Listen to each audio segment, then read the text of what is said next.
What has happened is that in the general business, there is a lot of undercutting. Prices have been going down a lot. Prices have been going down. Despite the risks increasing, prices have been going down, and that has not allowed a lot of growth as far as the general business is concerned. You may find certain risk. This year was insured at a rate of 4%. Next year you find it is 2%. Even if the sums insured have gone up, premium will still go down, which affects the growth in the sector. There is a lot of undercutting. Life, especially the individual life, there is no undercutting. It's only under group life where there is undercutting. These other classes like deposit administration, personal retirement scheme, annuities, there is minimal undercutting.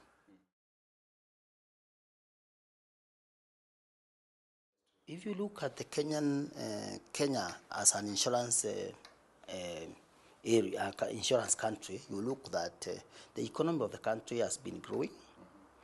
We have a pool of talent. We have a number of universities. Young students are leaving universities with diverse education. So there is a lot of talent in this market, and also the economy is growing. If you look at Africa, Kenya is one of the fastest growing economy. Now, the life business is more profitable than general business. So these companies we have been seeing coming here, they are attracted by what is happening in Kenya because they can get the right talent. At the same time, the economy is growing. They would want a share of this middle class which is growing. Then the economies like South Africa, you know where they are. Because of that, the companies from South Africa have gotten a lot of interest in here, and they have come here and acquired a number of companies.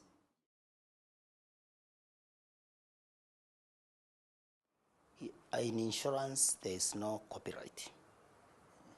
So you can come up with a product today, tomorrow somebody else can call it a different name and sell it. So because of that inhibits innovation. Because there is no copyright, you cannot say that you have the rights of a specific product, it will not be sold by others. You can develop it today, tomorrow it is copied and it is sold. But the kind of a customer we have now is a customer who is impatient, is a customer who wants to do everything wherever he is, now and now. This customer is forcing insurance companies to be innovative. They are more focused on technology, coming and developing products which can be sold through technology because the customer is demanding. Why are they responding this way? Is because the only person who can sack everybody in an organization is the customer, including the CEO and the chairman.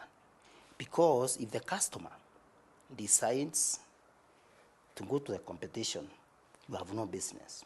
So insurance companies will be forced by circumstances to innovate.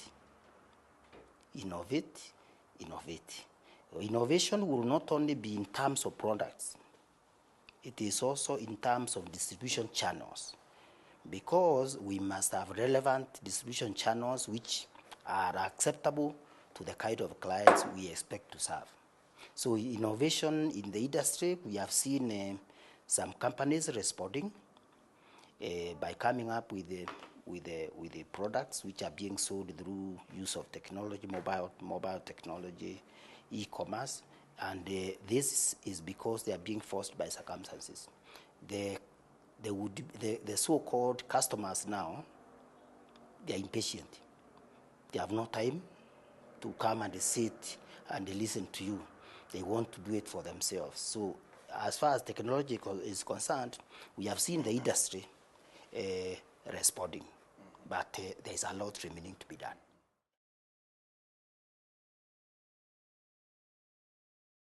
Ourselves, we became a bit strategic. We went around Europe, South Africa, and looked for systems to run the business.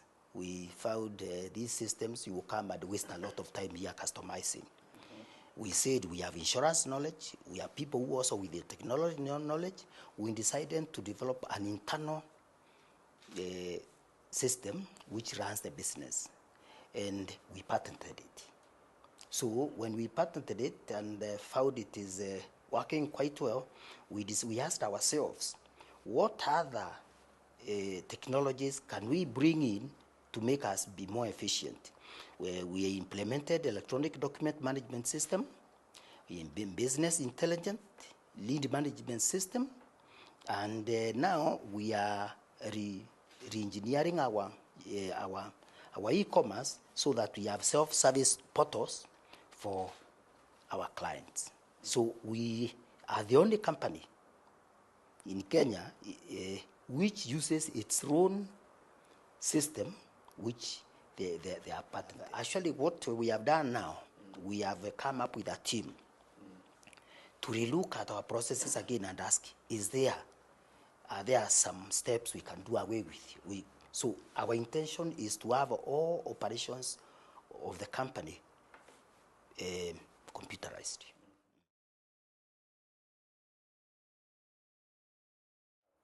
Let me say that what there is that for the insurance industry, what we have done, we have been selling what we want to sell, not what the customer wants, because we have not understood customers very well. Because that's why I'm bringing in the use of analytics so that we understand the customer very well.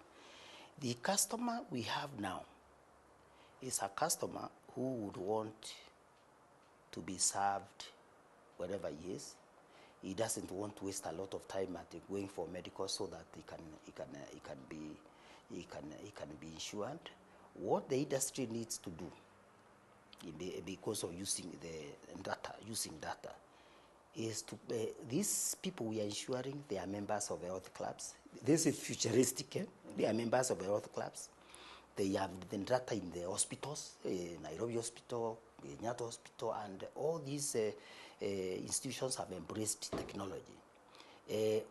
Why wouldn't the industry think of products whereby when you want to buy the insurance, if it's life insurance, for example, why wouldn't they think of partnering with the hospital, even if it is for a fee, partnering with the health clubs, even if it's for a fee, you can get the health details of the individual, provided he gives consent, and you underwrite him without much time going to the hospital, going to a clinic for that.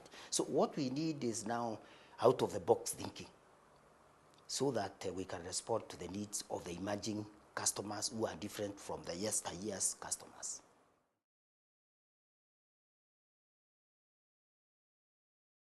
Our strategy actually is based on, it's a very simple philosophy. One, it is based on looking for information. We look for information. Then once we have that information, we make the right assumptions.